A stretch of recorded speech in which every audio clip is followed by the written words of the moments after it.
En esta segunda parte sobre las reformas religiosas, vamos a centrarnos en la reforma anglicana o la reforma en Inglaterra.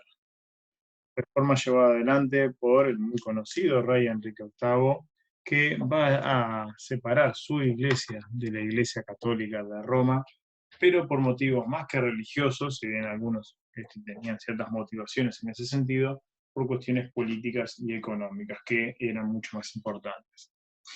Si bien vamos a profundizar más adelante, lo importante es tener en claro de que desde el punto de vista político, ¿qué llevó a Enrique VIII a querer separar los lazos de la Iglesia de Inglaterra con Roma y crear una nueva iglesia? Bueno, tiene que haber sido razones de peso para hacer algo tan dramático y tan severo para meterse con la religiosidad de su propio pueblo. La cuestión estaba en torno a, por un lado, la búsqueda desesperada que tenía Enrique de conseguir un heredero, y que con su esposa no lograba conseguirlo, porque si bien habían tenido una hija, él estaba obsesionado con la idea de tener un heredero varón. En ese contexto machista de la sociedad del siglo XVI se entendía de que un heredero varón era mucho más preferible que una mujer. Por lo tanto, si con su primera esposa no se podía lograr, bueno, habría que volverse a casar. Y la segunda razón era que para muchos ingleses, entre ellos el rey, la influencia del Papa en los asuntos políticos de Inglaterra era excesiva y había que eliminarla. Y desde el punto de vista económico, había una preocupación muy grande porque Inglaterra, en esa época, siglo XVI, era un reino bastante pobre y con pocos recursos, a diferencia de la potencia económica que se va a convertir después. En esa época la corona estaba acosada por múltiples deudas y la posibilidad de romper con la Iglesia Católica era muy tentadora porque le permitía al rey, a la corona, apropiarse de las enormes riquezas que tenía la Iglesia en Inglaterra y de las grandes cantidades de propiedades, campos principalmente. Se calculaba que cerca de un tercio de todas las propiedades rurales en Inglaterra y Escocia eran propiedad de la Iglesia. Por lo tanto, llevar adelante dicha reforma era muy tentador para quedarse con todos esos enormes recursos. Este es el rey en cuestión, Enrique VIII, muy conocido por ser una figura de profunda autoridad quien reafirma la voluntad de la dinastía Tudor, que va a gobernar Inglaterra en el siglo XVI, un rey que va a gobernar de forma absolutista, imponiendo su autoridad a todos, incluso llevando adelante una reforma religiosa en contra de la voluntad de buena parte de sus consejeros y ni que hablar de parte de su pueblo. Pero sus objetivos personales y políticos él considera que eran más importantes que la voluntad del pueblo inglés. Por eso que contra viento y marea va a llevar adelante esta reforma. Aquí estamos viendo a dos de sus primeras esposas. ¿Sí? A la izquierda tenemos a Catalina de Aragón, su esposa original. Si bien Catalina, princesa española, hija de los reyes católicos de España, hermana de la futura reina de España, Juana, Catalina había sido destinada originalmente para el hermano de Enrique, Arturo, quien iba a ser el rey de Inglaterra a la muerte de su padre. Pero, mientras estaban prometidos para el casamiento, Arturo, siendo joven, fallece de una enfermedad y por lo tanto queda el cargo para Enrique VIII. Por lo que, ya que la princesa española había viajado a Inglaterra, bueno, ¿por qué no casar a la princesa con el hijo que quedaba? Por tal motivo ya el matrimonio entre Enrique y Catalina no había arrancado muy bien, entre otras cosas porque estaba pensado para su hermano mayor, que lo separaba unos cuantos años. Catalina era una esposa que le llevaba algunos años al rey y que no compatibilizaba mucho con las costumbres más bien desordenadas y relajadas del rey, que le gustaban mucho las fiestas y los excesos y las diversiones y irse de cacería y comer mucho y tomar mucho. No por nada adquirió este cuerpo voluminoso Enrique. Catalina prefería pasar sus días rezando sobre todo y leyendo libros piadosos de santos y de actos devocionales. Digamos que no eran precisamente eh, almas gemelas. Sin embargo, Catalina cumplió con sus deberes de reina, como se entendía en la época, y le dio una hija a Enrique. Pero eso no satisfizo al rey, que lo que buscaba era tener un heredero varón. Con el paso del tiempo y las dificultades de Catalina de poder quedar embarazada de vuelta y de darle el tan ansiado varón, llevaron a que Enrique empezara a mirar con interés a otras mujeres de la corte. Y pronto va a aparecer la figura de Ana Bolena. Y es en ese contexto, con Catalina de Aragón en desgracia, de que Ana Bolena se va a ver cada vez más como una pieza clave interesante. Pero Enrique, si bien lo que le interesaba era tener un hijo con Ana Bolena, sabía perfectamente que cualquier hijo que tuviera con ella iba a ser considerado un bastardo, es decir, un hijo no legítimo y por lo tanto no iba a poder heredar la corona, a menos de que lograra casarse con ella. Pero eso era imposible porque en esa época la Iglesia Católica, de hecho hasta el día de hoy, no admitía la posibilidad de divorcio entre los cónyuges. ¿Por qué? Porque el matrimonio era ante los ojos de Dios hasta que la muerte los separe. Con tal razón, Enrique plantea a Catalina de que le dé la posibilidad de que anulen el matrimonio por mutuo acuerdo, ante lo que Catalina se niega rotundamente. Y a Enrique se le ocurre una idea. Algo que era muy común en la época y que muchos reyes lo hacían cuando querían casarse con una nueva esposa y la que tenían no les servía. Recuerden que en esta época los monarcas se casaban por cuestiones políticas y no por amor. Además, en este caso no sucedía. Y le pide al Papa, el único que tenía autoridad para anular el matrimonio de él con Catalina, para que lo haga.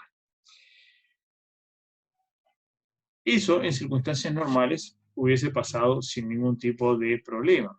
¿Ah? Era cuestión de buscarse alguna excusa, alguna justificación y asunto resuelto. Pero el problema es que en este caso el Papa no podía anularle tranquilamente el casamiento a Enrique con Catalina por una muy sencilla razón. Este señor, Carlos V, rey de España, emperador del Sacro Imperio Romano Germánico, enemigo de Lutero y de los príncipes alemanes que lo apoyan, y enemigo de Enrique, por crear esta nueva iglesia que rompió con el catolicismo. Era, además de todo ello, sobrino de Catalina. Catalina era la tía de Carlos. ¿Sí? Carlos era hijo de Juana, y ante la declaración de locura de Juana, que van a llamar la famosa Juana la Loca, Carlos va a asumir la corona de España, luego la del imperio, y se va a transformar en el hombre más poderoso de Europa y probablemente del mundo en el siglo XVI. Por esa razón, y considerando que la mitad de las tierras italianas estaban en manos de España, el Papa se plantea la situación de: si accedo a la disolución, a la anulación del matrimonio de Enrique VIII con Catalina, le voy a ganar el enojo de Carlos V, el rey más poderoso de todos. Si le anulo, si le niego a Enrique la posibilidad de la anulación, voy a ganar el enojo de un rey lejano y de un reino que no tenía mayor trascendencia en esa época como en Inglaterra. El Papa no lo pensó dos veces. Por lo tanto, le dijo a Enrique: lo lamento, vas a tener que seguir casado con Catalina. Más vale no provocar a Carlos. Carlos era el hombre más poderoso de la época y había demostrado ya que podía, y de hecho ya había invadido una vez Roma para poner en su lugar al Papa, ante lo que Carlos entendía que no era lo suficientemente católico el Papa. Así que imagínense que le tenían bastante miedo. Por esa razón es que se plantea el dilema: ¿qué hacer? ¿Cómo lograr que Enrique pudiera tener el objetivo de poder casarse de vuelta y que fuera legal? Porque ese es el aspecto. No es una cuestión sexual. El acercamiento con Ana podría ocurrir en cualquier momento. Pero el tema de que nazca el hijo, digamos, fuera del matrimonio, invalidaba todo su sentido, que era conseguir el famoso heredero legítimo, que naciera dentro del matrimonio.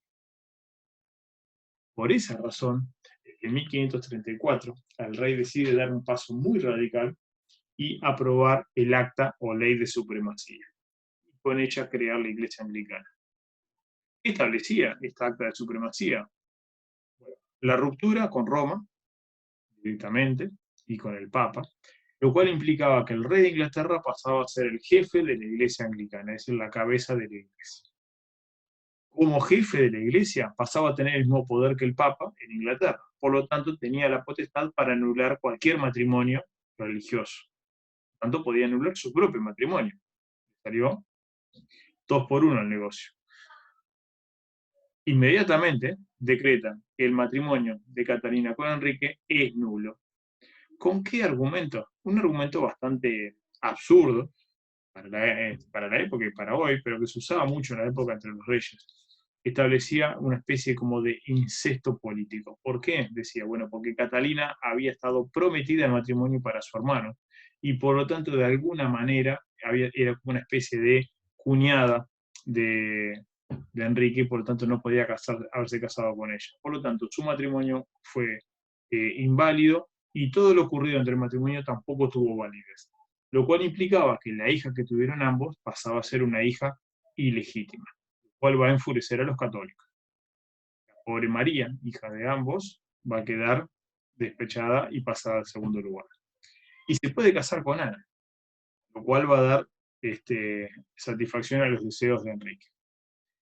Esta iglesia de Inglaterra va a ser, producto de este interés más político que religioso, una mezcla de rituales católicos y calvinistas. Básicamente, las iglesias se parecen mucho a las católicas, los obispos y toda la jerarquía eclesiástica es parecido, el único que en lugar de un papa en la cima está el rey, pero que adoptan algunas de las ideas de Lutero y sobre todo de Calvino, en cuanto a la simplificación del credo, la lectura de la Biblia, algunas ideas en ese sentido, y además se expropian los bienes de la iglesia, se decreta el cierre de los monasterios, todo eso pasa a propiedad de la corona, y comienza una persecución e intolerancia hacia los católicos, algo que va a durar hasta el siglo XIX, lo cual va a llevar a que la potencia católica por excelencia de España se transforme en la gran enemiga de Inglaterra. Y durante todo el siglo XVI van a ser enemigos mortales españoles e ingleses. Pero los problemas de Enrique no terminaron allí. Cuando uno pensaba que todo había quedado solucionado, el amor que había nacido con Ana, en poco tiempo se termina desvaneciendo. Las razones giran en torno, primero, el carácter del rey muy constante y mujeriego, y sobre todo porque Ana termina pasándole lo mismo que a Catalina. Le puede dar una heredera, no un varón, la muy conocida Elizabeth. Pero eso no era lo que el rey quería. Él quería su ansiado varón. Y luego de un par de veces de que se interrumpe el embarazo de Ana, y ahí termina abortando de forma natural, Enrique busca un justificativo para poder volverse a casar.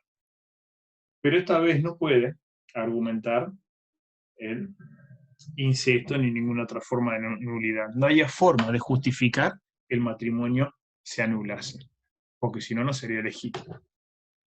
¿Qué idea se le ocurre entonces al rey? Bueno, no se le ocurre mejor idea que enviudar. Pero para eso Ana tenía que morir. ¿Y cómo iba a morir una mujer joven y sana? Bueno, acusándola de adulterio y de traición al rey, inventándole un juicio donde se le acusaba a ella de mantener relaciones incestuosas con su propio hermano. Por lo tanto, no solo estaban cometiendo un pecado mortal, sino además estaban cometiendo traición al rey al engañarlo.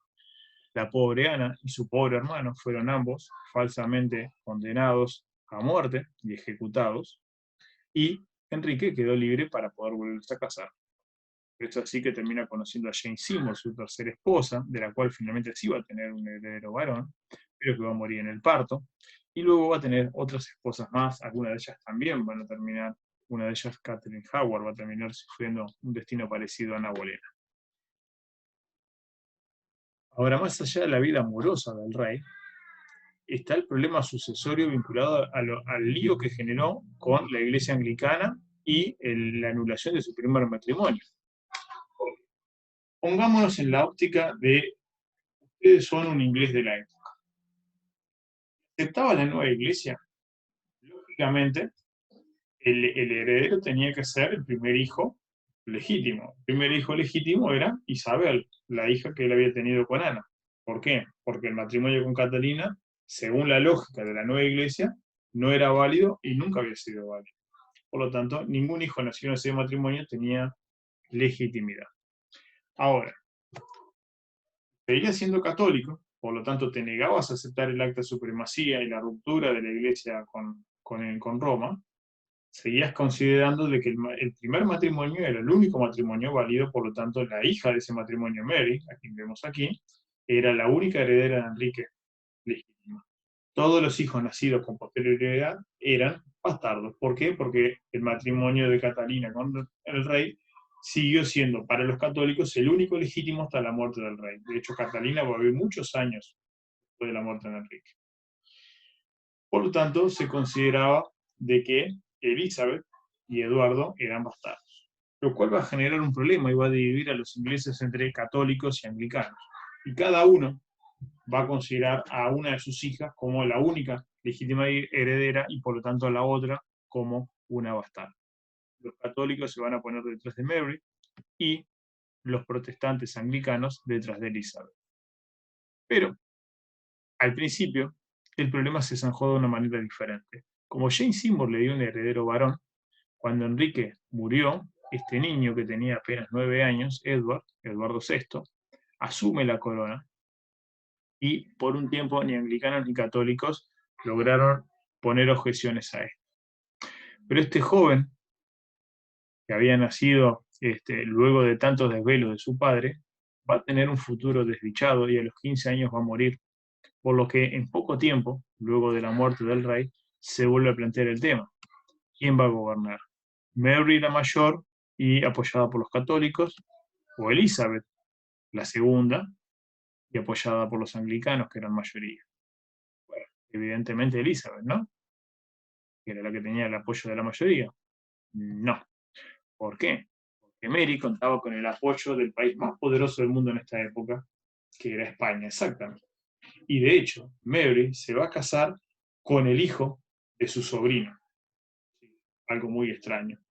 Su sobrino Carlos le va a decir a Mary: mi hijo, por lo tanto, tu sobrino segundo, va a ser tu marido, Felipe II, futuro rey de España. Y mientras Mary vivió de hecho, el rey de España y la reina de Inglaterra van a formar matrimonio.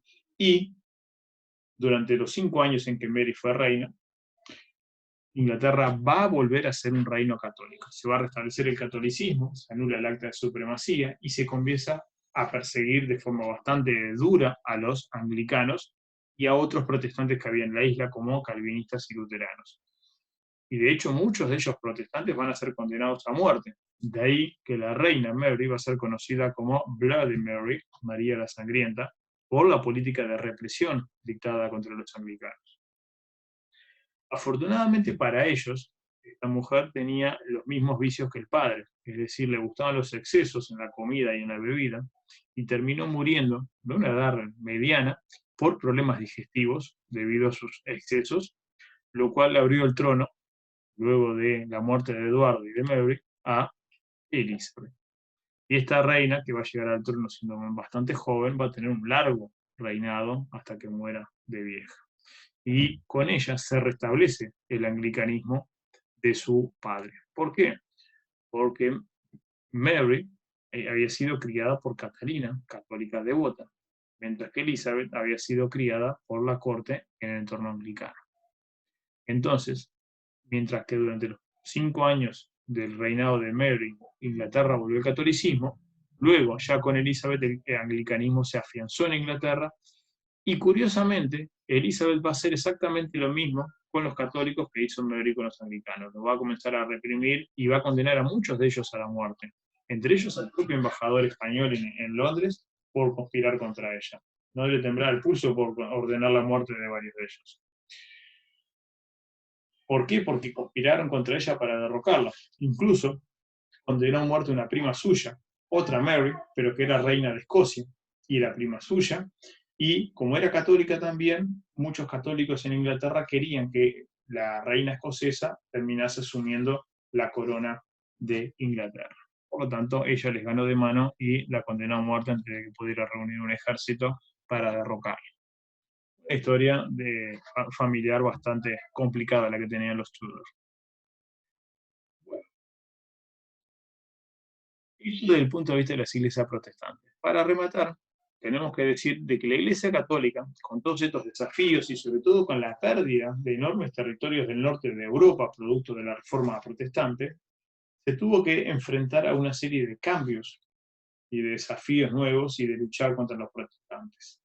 A ese proceso se le va a llamar la Contrarreforma o Reforma Católica, que básicamente se centra en torno a dos puntos muy importantes. El primero es la realización del Concilio de Trento, que se da entre 1545 y 1563, no de forma continua durante 18 años, sino que se van a reunir hasta 1552 y durante unos años se suspenden las reuniones y en el 62 se levantan de vuelta y en 1563 se terminan de firmar los últimos acuerdos. ¿Qué es esto del Concilio de Trento? Básicamente de que las principales autoridades de la Iglesia Católica, es decir, además del Papa, la mayoría de los cardenales y muchos obispos importantes de Europa se reúnen en la ciudad italiana de Trento para discutir si hay que confirmar los dogmas católicos, las viejas creencias del catolicismo, o hay que aceptar las propuestas de Lutero, Calvino y otros. Es decir, si tienen razón los protestantes con lo que reclamaban. Bueno, una de las cosas a las que llegan como conclusión del Concilio de Trento es confirmarse en los dogmas. Es decir, Lutero estaba equivocado, Calvino estaba equivocado, los seguidores de Enrique VIII están equivocados, por lo tanto nos reafirmamos en las ideas del catolicismo. Todo aquello que criticaba a Lutero. Pero se introducen una serie de cambios, sobre todo en la mejora en la formación de los sacerdotes. Se crea a partir de ahora en los seminarios, que son centros como una especie de universidades para enseñar a los sacerdotes su función, acusando sobre todo la crítica de la ignorancia profunda que tenían la mayoría de los sacerdotes en la época anterior al Concilio de Trento, y bueno, van a realizar una serie de estudios muy profundos, no solo de que sepan leer y escribir y que conozcan la Biblia, sino especializarse en teología y tener distintos conocimientos para darles una mejor formación intelectual y espiritual también. Y el otro punto es el combate a la corrupción eclesiástica. Sobre todo con el tema de la venta de cargos eclesiásticos se termina prohibiendo la simonía, es decir, aquellos aspectos más cuestionados del funcionamiento de la Iglesia. Y el segundo aspecto de la Contrarreforma es la creación de la Orden de los Jesuitas. La Iglesia Católica tiene varias órdenes religiosas, es decir, agrupaciones bajo la identidad de un personaje o de una doctrina, que siguen el mandato de la Iglesia Católica. Podemos citar a los dominicos, los agustinos, los franciscanos, pero estos jesuitas son los últimos en aparecer. Se les llama a los jesuitas los soldados de Jesús, ahí el nombre jesuitas, y fue creada por el español Ignacio de Loyola para defender el Papa y combatir a los herejes. Es una especie de orden religiosa de carácter medio militar, no porque tuvieran armas, sino por la disciplina militar que tenían dentro de la orden, con rangos militares y juramentos de obediencia mucho más severos que en las demás órdenes religiosas. Y la idea es tratar de defender el catolicismo en todos lados, llevar el catolicismo donde no esté y combatir a los protestantes allí donde esté.